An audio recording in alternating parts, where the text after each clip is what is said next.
আমরা গরিব মানুষ, আমি অচল মানুষ, আমি একটা স্লিপও পেলাম না কেন? আমার গ্রামে স্লিপ নাই কেন? 5 নম্বর ওয়ার্ডে আমরা স্লিপ পেলাম না কেন? সব চাল বেঁচে গেছে, তাহলে নাহলে আমার স্লিপ নাই কে?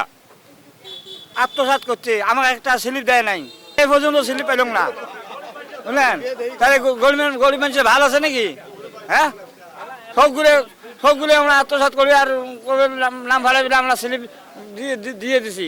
একজনে 8টা 10টা করে স্লিপ নিছে, টেহা মুলি নিছে, সেই মুলির জন্য 2টা করে স্লিপ দেয়।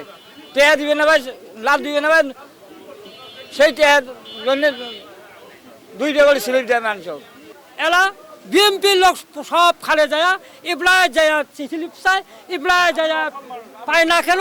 এই জন্য আমরা যাই না পাই, এবার দেখি 200-300 করে স্লিপ নেয় আর যাই পায় না তাই ফিরে যে সাংবাদিক ডায় আনে।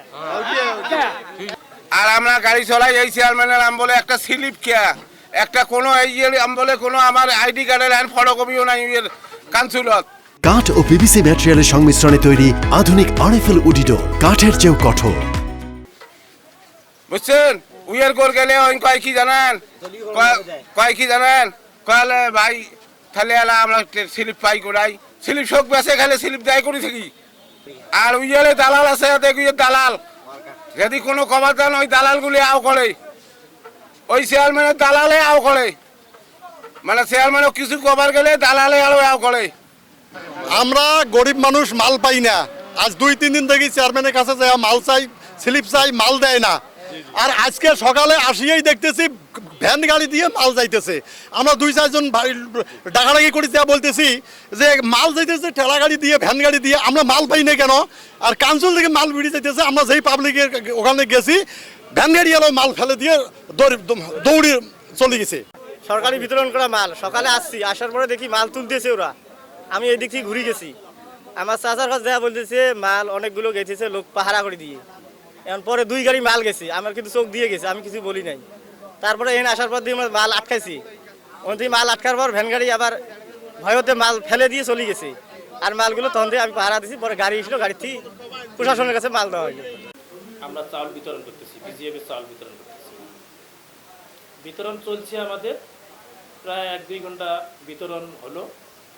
হওয়ার পর আমরা চাউল বিতরণ করতে আসি, এমন অবস্থায় এসিলেন্স আসলো। এসিলেন্স আসিয়ে ডাইরেক্টলি মানে ইয়েতে চলে গেল। আমার মাদ্রাসার পিছনে পরিষদের পিছনে মাদ্রাসা আছে, সেই মাদ্রাসার রুমের মধ্যে ওখানে চাল পাওয়া গেছে। অর্থাৎ পাখিরা মানে কাঠধারির কাছ থেকে চাল কিনিয়ে ওখানে রাখছি। এমন কোনো অবস্থা এই চাউলগুলো আবার এসিলেন্স স্যার চালগুলো মানে প্যাকেট করি আবার থানার আওতায় নিয়ে গেল। পাইকাররা কিনছে, পাইকাররা সারাই দিচ্ছে, আমি তো আর জানি না ওগুলো এখন কার কাছ থেকে কিনলো আমি তো তা জানি না। স্লিপ থার্ডের কাছ থেকে, যাকে স্লিপ দেওয়া আছে, আমরা যাকে স্লিপ দিছি তার কাছ থেকে কিনে নিয়েছে, চাউল উঠেই নিয়েছে তারা। স্লিপ ধারীরা আসি চাউল নিয়ে গেছি, ওদের কাছ থেকেই পাইকাররা কিনে নিয়েছে বাইরে। স্লিপ তো পরিষদ থেকেই দিছি, ঠিক আছে।